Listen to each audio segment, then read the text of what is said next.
அச்சானி.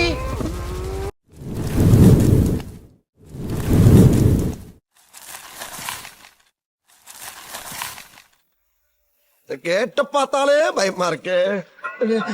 இதான் மாப்பிள நீங்க கேட்ட வேட்டையாபுரம் அரமனை பார்த்தாச்சுல. இப்படி ஊருக்கு போங்க. கையெடுங்க. ஏன் சைக்கிள் போறீங்களா? உள்ள வாங்க. எங்க வாங்க உள்ள போலாம். மாப்பிள நான் அங்கேயே உள்ள வரமாட்டேன்னு சத்தியம் பண்ணி தான் கூட வந்திருக்கேன். அதே மாதிரி ஒரு பெரிய மனுஷனை கட்டாயப்படுத்தி உள்ள எடுத்துட்டு போறது அவ்வளவு நல்லது மாப்பிள. சொல்லி கூப்பிட்டா நீ வரமாட்டே, சொல்லாம இழுத்ததால தான் நீ வந்த.